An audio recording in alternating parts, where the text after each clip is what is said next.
So let's start with the team that had the second largest purse, Chennai Super Kings. इतनी बड़ी purse होने के बाद भी उन्होंने ऐसे डिसीजंस लिए जिससे काफी बड़ी सेक्शन ऑफ पब्लिक जो डिसएग्री करती है, इंक्लूडिंग मी, एंड गट्स चाहिए होते हैं वो चीज करने के लिए. तो सबसे पहले इनकी प्लेइंग 11 बना लेते हैं कि क्या पॉसिबल यहाँ पे हमें बेस्ट कॉम्बिनेशन देखने को मिल रहा है. एंड ये स्टार्टिंग से ही राइट अवे परहैप्स सबसे कंट्रोवर्शियल पॉइंट होने वाला पूरी वीडियो का. बिकॉज देखो पहले 5 लोगों पर तो ज्यादा कंट्रोवर्सी नहीं होगी. आयुष मात्रे एंड संजू सैमसन ओपनिंग करेंगे. Ruturaj Gaikwad I am assuming he is fine with the number 3 rule. Last season में ये थोड़ा सा एक कंट्रोवर्शियल था जहां पे बोला जा रहा था कि उनको ओपन कराना चाहिए, बट अपेरेंटली गायकवाड़ से बात हो गई थी अंदर ही अंदर, एंड उनकी तो बाद में कोनी भी तोड़ दी गई थी. पर ऐसी बात हो गई थी कि वो नंबर 3 पे फिक्स रहने के लिए खुश है. तो उसके बाद ब्रेविस और दुबे भी हमारे 2 बंदे आने वाले मिडिल ऑर्डर में. अब बात आती है नंबर 6 नंबर 7 की. अब अभी जो मैं कॉम्बिनेशन आपको बता रहा हूँ, एक बार उसको सुनना. मैं ये नहीं कह रहा हूँ ये फाइनल कॉम्बिनेशन होने वाला है. If it were up to me, I wouldn't mind having Prashant at number 6. Okay. Dube number 5 पे, प्रशांत नंबर 6 पे, and I believe Dhoni should be at number 7. Dhoni does not believe this. Number 9 से उनको ऊपर आके नंबर 7 पे बैटिंग करनी चाहिए. Because and I once and explain why I am saying this. ये कॉम्बिनेशन आई थिंक किसी ने बताया नहीं होगा अभी तक. ओवर्टन को मैं नंबर 8 पे रख रहा हूँ. Damn, Kartik Sharma is going to be benched. अब ये भी क्यों है अभी मैं आपको बताऊंगा. Once Overton at number 8, Ellis, Noor और खलील 9, 10, 11 हो जाएंगे. एंड 12वें नंबर पर हमारे इम्पैक्ट प्लेयर मैं राहुल चहर को लेकर आ रहा हूँ. ओके. अब यहाँ पे जो सबसे बड़ा ऑब्वियस क्वेश्चन होगा वो ये होगा कि आपने ओवर्टन को मैट हेनरी जैसे बंदे के ऊपर कहां से स्टार्ट करा लिया. हिम्मत कैसे हो गई कि ये कर दिया आपने. एंड मैं आपसे एग्री करता हूँ. इन प्रिंसिपल मैं भी चाहूंगा कि मैट हेनरी ही स्टार्ट करें यहाँ पर.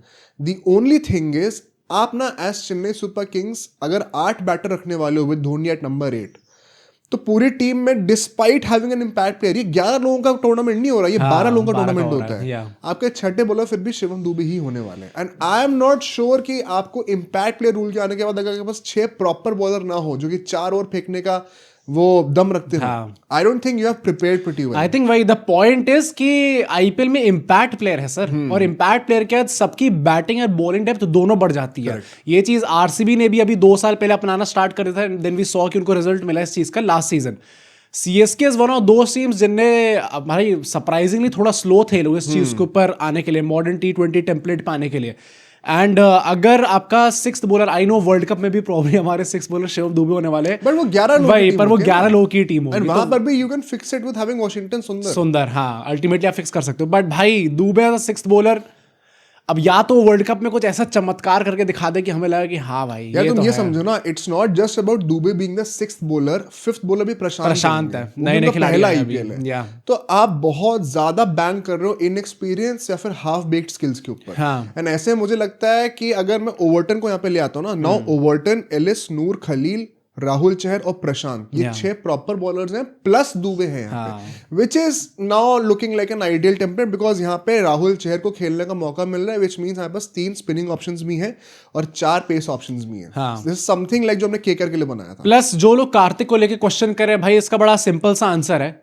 ऐसी रिपोर्ट निकल के आई है कि एमएस धोनी जो पूरा सीजन नहीं खेलने वाले हैं. तो अगर एमएस धोनी मिड सीजन ये डिसाइड करते कि ठीक है भाई अब प्ले ऑफ आने वाले हैं, मुझे अपने सर पे सरदर्दी नहीं चाहिए और कहीं मुझ पे ब्लेम ना आ जाए, तो अब मैं यहाँ से साइड हो जाता हूँ. मजाक कर रहा हूँ भाई, ऐसा कुछ नहीं होगा, पर मतलब मैं यहाँ से साइड हो जाता हूँ. एक्चुअली में अश्विन ने भी अभी अपनी वीडियो में कह दिया ना, वो कह रहे हैं कि I would be very surprise अगर धोनी पूरा सीजन खेलते हैं.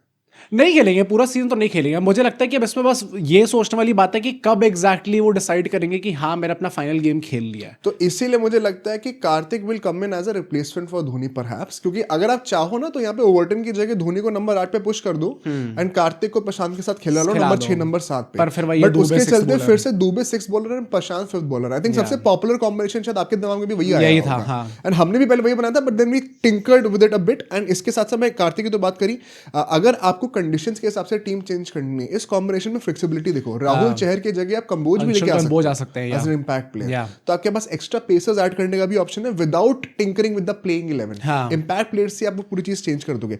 यहाँ पे एक और स्कोप क्या है, नंबर 8 पे अगर ये ओवर्टन आ रहे हैं, आप चाहो तो अकील हुसैन भी ला सकते हो, अगर आपको एक्स्ट्रा स्पिन चाहिए तो वहां पर एक फॉरेन प्लेयर हो सकता है। आप चाहे तो मैथ्यू शॉट भी लेके आ सकते हो, and then Dhoni can once again bat at number 8 and Matthew Short ऊपर बैटिंग, ऊपर वाले प्लेयर्स थोड़े नीचे हो जाए, देन मैथ्यू शॉट को ऊपर हम लोग पुश कर देते हैं। इस प्लेइंग 11 के कॉन्सेप्ट से फ्लेक्सिबिलिटी बहुत मिल रही है इन माय ओपिनियन। अगर आप Karthik at number 6, Prashant at number 7 and Dhoni at number 8 fix कर दोगे ना, तो वो फ्लेक्सिबिलिटी का प्लस बॉलिंग ऑप्शंस का इशू थोड़ा बढ़ जाएगा। मतलब ना सीएसके ने ऑब्वियसली थोड़े कंट्रोवर्शियल पिक्स लिए थे, प्रशांत वीर एंड कार्तिक शर्मा, एंड यहाँ पे ऑब्वियसली डिबेट हुई थी कि आपके पास जब 43 करोड़ से उसमें आपने 28.4 करोड़ जो है वो आपने ये अनकैप्ड प्लेयर्स पे खर्च कर दिया। बट सिर्फ यही गड़बड़ नहीं करी थी सीएसके ने, उनको अपना टेम्पलेट भी दिमाग में रख के करना चाहिए था, वरना हमें इतना सारा डिस्कस करने ओवर्टन को रिटेन करा क्या हो सकता है। पर भाई मतलब आई नो कि अब टेम्पलेट के चलते हमें खिलाना पड़ेगा, बट T20s में मैंने पहले भी कहा भाई मैं ओवर्टन को बिल्कुल भी ट्रस्ट नहीं करता है। हाँ बिल्कुल सही बात। प्रॉपर टेस्ट पेयर वाली ही बॉलिंग होती है उनकी, तो आई डोंट नो कैसा परफॉर्म करेंगे, बट वही टेम्पलेट के चलते उनको रखना ही पड़ेगा वो। एंड सरफराज खान के बारे में क्या कहोगे, क्या वो भी कभी स्टार्ट कर सकते हैं? सरफराज खान भी कीपिंग कर लेते हैं, हाँ तो फिट भी हो गए हैं, करवाने को तो गायकवाड़ भी कर सकते हैं कीपिंग। आई थिंक थोड़ा डिफिकल्ट है। अगर धोनी जाते हैं हाँ तो एक ही बंदा आएगा, वो कार्तिक शर्मा ही होंगे। I would be very surprised अगर वो सरफराज खान को यहाँ पे ले आते हैं। भाई अगर आपने 14 करोड़ खर्च करे किसी प्लेयर को तो कुछ देख के ही करे होंगे, एंड आई होप कि अगर इतना पैसा इतना ट्रस्ट दिखाया जा रहा है तो उनको मतलब वो चांसेस भी मिलने चाहिए भाई उनको अपना रीपे करने के लिए। आई एग्री, एंड इसी के चलते इसलिए हम लोग जरा स्ट्रेंथ्स की बातें करते हैं। ये टेम्पलेट क्या होता है, प्लेइंग 12 क्या हो सकते हैं, इस पर आप कमेंट करके जरूर बताना, बिकॉज जो हमने बताया आई एम श्योर ये एक अनपॉपुलर चॉइस है, but that is the only way you can fix up the template. Strengths की हम लोग बातें करें तो सबसे पहली बात तो जो कीपिंग का इशू था, आफ्टर अ लॉन्ग टाइम हमें ऐसा लग रहा है कि चेन्नई में अब सरप्लस हो गया विकेट कीपिंग का। पिछले 3 साल से हम यही बात करते आ रहे हैं कि अरे धोनी का रिप्लेसमेंट कौन होगा कौन होगा कौन होगा, कभी कोई कॉनवे कह देता है, कभी कोई और किसी और का नाम ले, कभी कहते हैं गायकवाड़ ही कीपिंग करने आ जाएंगे।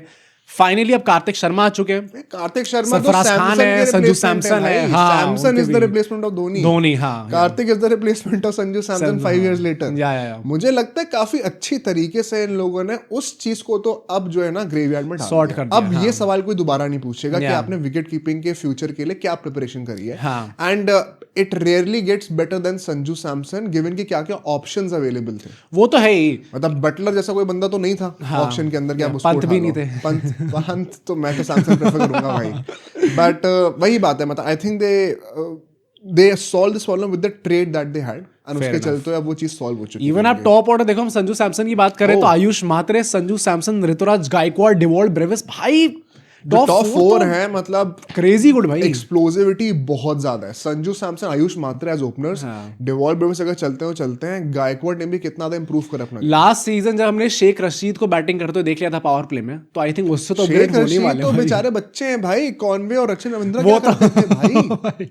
टेस्ट मैच ही चल रहा था उस टाइम, बैट से बॉल लगनी बंद हो गई थी, तो वो केकेआर में हाँ तो बेंच पर ही रहेंगे भाई। तो मैं ये कहना चाहता हूँ कि once again top order, I think top 5 even, अगर दुबे भी आता है, और दुबे का अराउंड चलो उसके मैं बात करूंगा, but top 4 at least it is unquestionable. अगर यहाँ पे मैथ्यू शॉट भी अगर आते हैं ऊपर खेलने के लिए, तो वो भी एक और एक्सप्लोसिव ऑप्शन है। आई थिंक पावर प्ले को फाइनली ये लोग 60 रन टाप सकते हैं, जो लास्ट देखने को नहीं मिल रहा था। पावर प्ले की बॉलिंग भी दो, I think once again very on point and efficient होने वाली है। Nathan Ellis, Khaleel and Noor, I think काफी ज्यादा अंडररेटेड है ये। नेथन एलिस तो इस टाइम पे इतने फायरी फॉर्म में लग रहे थे जब इंडिया के अगेंस्ट बॉलिंग कर रहे थे, एंड ऐसा कहा जा रहा है कि उनको लेके भी अप्रोच करा गया था, काफी टीम्स ने सीएसके को बोला था, से कंफर्म कराई वही, पर सीएसके ने कहा कि भाई पथिरान हमने ऑलरेडी जाने दिया है, एलिस तो हम रखेंगे, तो he is not up for sale. I think काफी प्रॉमिसिंग लग रहा है भाई बॉलिंग लाइनअप इनका। मतलब वही ना कि इट्स नॉट जस्ट अबाउट कि क्या नाम है, बट वो क्या वेरिएशंस लेकर आते हैं। Like Nathan Ellis with the back of the hand slower, you are always second guessing as a batter कि आपके पास कौन सी बॉल आने वाली है। Once again a lot of promise, and angles भी बहुत अच्छे हैं। एक लेफ्ट आर्म पेसर है, एक लेफ्ट आर्म चाइना मैन है जो कि गूगली बहुत अच्छी फेंकता है, राइट आर्म बंदा है जो कि स्लो बॉल बड़ी अच्छी फेंकता है, लॉट ऑफ वैरायटी। एक और पॉइंट जो बोलूंगा वो है कि बैकअप्स भी कहूंगा काफी डिसेंट बैकअप्स हैं इनके पास। मतलब जितने भी डिफरेंट कंडीशन सिचुएशंस आपको खेलनी पड़ती है आईपीएल में, उसके अकॉर्डिंग ही इनके पास बैकअप्स भी है। मैथ्यू शॉट है, अकील हुसैन है, मैट हेनरी भी है, सरफराज खान भी आपके पास, कार्तिक शर्मा ऑलरेडी कह रहे बेंच पे बैठा होगा, तो already they have a lot of variations. Dhoni भी बाद में बेंच पे बैठेंगे, तो ऑलरेडी काफी सारे वेरिएशंस हैं इनके पास। भाई हम लोग बात करें कितने ऑलराउंडर्स हैं इनके पास, कितने रिप्लेसमेंट हैं, आप सोचो भाई, कप्तान भी दो हैं, धोनी भी है, ऋतुराज गायकवाड़ भी है भाई, और पोटेंशियल संजू सैमसन भी है। संजू सैमसन हल्के में ले रहे हो तो बहुत वैरायटी इनके पास। बट ठीक है भाई, team is not perfect, weakness के ऊपर चलता है। परफेक्ट तो हमारा सब्सक्राइबर काउंट भी नहीं है यार अभी, वो साल के एंड तक हो सकता है अगर आपने अभी तक सब्सक्राइब कर दोगे तो हो जाएगा। बट वीकनेस की मैं बात भी करूँ तो यार फिनिशिंग ना, I am still not convince. मतलब लास्ट ईयर से बेटर है क्योंकि विजय शंकर और धोनी को नहीं करनी पड़ेगी मेहनत। Vijay Shankar, Dhoni, Ashwin Jadeja. But even now the finishing department is too dependent on Dhoni. अगर हमारे वाले टेम्पलेट से जाओगे तो ओवरटन इज नॉट रिलायबल। अगर आप पॉपुलर टेम्पलेट के साथ जाओगे तो कार्तिक एंड प्रशांत पहली बार खेल रहे हैं। अगर चल गए तो बहुत अच्छी बात है, बट राइट नाउ हम लोग ऑन पेपर क्या चीजें स्टैंड करते हैं उसकी बातें करेंगे। इस लाइनअप में तो स्पेसिफिकली प्रशांत, धोनी और ओवरटन भाई, एक तो नया नया बच्चा है इस टाइम पे, आप कितना ही प्रेशर डाल दोगे प्रशांत को क्या जज करोगे वही ना इस टाइम पे। मतलब आई नो भाई, अब सीएसके फैंस मैं जज तो करूंगा जितना तुम लोगों ने बोला है ना, सीजन खत्म होने दो फिर हाँ उसके बाद ही जज करेंगे। पर मतलब भाई ये लाइनअप पिछले लाइनअप से बेहतर सिर्फ इसलिए है क्योंकि इनके पास थोड़ी बहुत पावर हिटिंग एबिलिटी है। लास्ट सीजन तो जडेजा रिटायर्ड फ्रॉम T20s, उसके बाद Ashwin retired from T20s, Vijay Shankar retire हो चुके हैं, Dhoni retired from cricket, uncapped. कहाँ ही हम मानते हैं उसको फिनिशिंग। हाँ यार, मतलब मुझे भी ये इशू लगता है, finishing is not looking good and it is a very critical part in a modern T20 side. उसके बिना आप गेम नहीं जीतते हो। सो इसके साथ एक और चीज कहूंगा कि स्पिन का भी जो डिपार्टमेंट है वो काफी डाउनग्रेड हुआ है लास्ट ईयर से। होना ही था वैसे, काफी या थोड़ा सा इसको कैसे देखा जाए एग्जैक्टली, क्योंकि भाई अब अश्विन और जडेजा को अब रातों रात रिप्लेस कर नहीं सकते। वही ना, आपको आप कुछ भी कह लो कि T20 में वो अच्छे थे लेकिन they bring in a lot of prediction. Legends को आप मतलब ऐसे कैसे रिप्लेस कर सकते हो अब, अनलेस एंड अनटिल बिश्नोई जैसा प्लेयर ले आते, फिर हम कहते हैं कि हाँ चलो एक रिनाउंड नेम आप लेके आए हो, ऑल्दो उनका भी फॉर्म कुछ खास अच्छा रहा नहीं है ऑफ लेट। पर अभी जो इनके पास प्लेयर्स है, अगर आप अभी देखोगे राहुल चहर हम लोग लेके इसलिए आ रहे क्योंकि वरना स्पिनिंग ऑप्शन सिर्फ नूर और प्रशांत होते हैं। आपको राहुल चहर जैसा बंदा चाहिए होगा, एक्सपीरियंस एक और स्पिनर तो चाहिए होगा एटलीस्ट। एंड इस लाइनअप में भी अगर चहर नहीं खेलते, नूर जो खुद भी इस टाइम पे बच्चा है, उसको भी इतना टाइम नहीं हुआ अभी, उसके ऊपर कितनी हैवी डिपेंडेंसी है, बहुत प्रेशर है। एंड उनको डेथ बॉलिंग में भी आखिरी 5 ओवर में से एक ओवर डालेंगे वो most likely, and power play में भी 1-2 ओवर डालेंगे वो। तो फिर मिडिल ओवर्स में आप बहुत स्ट्रेच हो जा रहे हो ऑप्शंस के लिए, कौन सा स्पिनर आ रहा है। हाँ। वहां पे प्रशांत या फिर राहुल चहर में से किसी को एक रिस्पॉन्सिबिलिटी लेनी पड़ेगी। एंड राहुल चहर भी बेचारे बहुत टाइम से टीम्स में होते हैं लेकिन खेलने को नहीं मिलता। तो बहुत अनसर्टन है। This could very well become a strength जब हम मार्च के पास आएंगे तो। But as of now I am not really sure कि ये लास्ट सीजन से एक अपग्रेड है कि नहीं। But last and not the least, हमें MS धोनी की बात करनी ही पड़ेगी भाई। अगर MS धोनी ऑलरेडी इस टीम के अंदर है, हर सीजन ऐसी बात होती है, इफ ही इज अ भाई very harsh words for a legend, but लोग डिस्कस करते हैं if he is an asset और a liability in this team right now. And अब अगर MS धोनी ये डिसाइड कर रहे कि मैं बीच सीजन में छोड़ने भी वाला हूँ टीम को, भाई थोड़ा तो अश्विन कह रहे हैं तो कुछ तो सोच समझ के कहा होगा भाई। वो देखो नॉट जस्ट अश्विन, काफी सारे लोगों ने बहुत पहले से रिपोर्ट करना स्टार्ट कर दिया, तो आई एम प्रीटी श्योर कि कुछ तो ऐसा प्लान में होगा ही होगा। पर वही बात है कि भाई अगर सीजन अच्छा जा रहा है एंड MS धोनी बीच में डिसाइड करते हैं कि मुझे जाना है, तो क्या टीम को परफेक्ट नहीं पड़ेगा वही ना। थोड़ा लॉन्ग टर्म के लिए हाँ मैं समझ सकता हूँ, बट उस इमीडिएट सीजन के रिजल्ट के लिए may be it is not ideal. भाई आप ऐसा सोचो कि MS धोनी रन मार रहा है, उसके बाद वो बीच में हट जाते, कार्तिक शर्मा आते, उनसे रन नहीं लगते, और सीएसके फैंस जानते हैं क्या क्या कर लेते हैं भाई। जडेजा को रुलाया तो ज्यादा हो जाएगा भाई, फिर थोड़ा ज्यादा हो जाएगा। ये भी वंस अगेन एक टच एंड गो वीकनेस है, कुछ कह नहीं सकते इसका। बट मैं ना I also want to touch upon some opportunities because there just so many youngsters and इस क्लब को अपना वो लेगेसी दोबारा रिक्लेम करना है। फर्स्टली फॉर धोनी यार, मतलब अगर ये लास्ट सीजन है, यू बेटर तो नहीं, मतलब I would as a fan love it भाई कि अगर वो जीत जाते हैं। मतलब ऑल थिंग्स आर डन, सारे जोक्स हटा दो, आई थिंक एवरीबॉडी वांट्स कि MS धोनी एक हाई पे रिटायर हो, and that is why some of us wanted कि 23 में रिटायर हो जाना चाहिए। तो कितना पोएटिक था भाई वो। 2023 IPL के फाइनल की आप हमारी स्ट्रीम देखना, हमने 7 घंटे की स्ट्रीम करी थी। पूरा हम चाह तो रहे थे भाई कि धोनी जीते, प्लस वो पूरा साइन करना एकदम लग रहा था कि भाई क्रिकेट से साइन ऑफ कर रहा है आदमी, और मतलब बिन देयर डन दैट पूरा वैसा टाइप की सीन, पूरा नैरेटिव निकल के आ रहा था। Got tired of winning.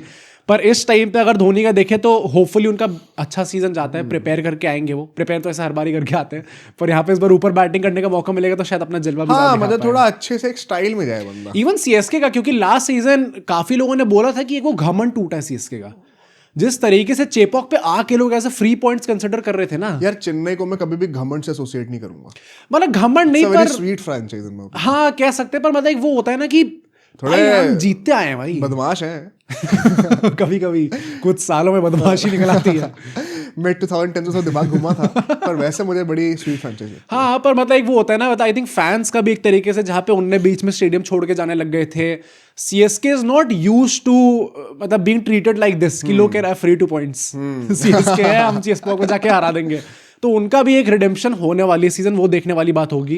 Kartik और प्रशांत एज यंगस्टर्स भाई, a lot to prove. 28.4 crore में दोनों खरीदा गया है, बहुत प्रेशर होगा इनके ऊपर। इवन गायकवाड एंड सैमसन, मतलब सैमसंग को तो फाइनली एक ऐसी फ्रेंचाइज मिल रही जहाँ पे वो एक शहंशाह की तरह रह सकते हैं, एक ट्रॉफी विनिंग फ्रेंचाइज के साथ। And more so for Gaikwad because अगर कप्तानी अच्छी नहीं होती तो सैमसन इज ब्रीदिंग डाउन। ये भी रिपोर्ट आई थी भाई कि अगर इस सीजन नहीं अच्छा जाता तो शायद संजू सैमसन को देखा जाएगा इनएविटेबली उस जगह आंखें जाएंगी। You can't help but consider. अब तो T20 वर्ल्ड कप में वापसी हो गई होगी, बट अर्ली प्रेडिक्शन क्या लग रही है इस टीम को लेकर?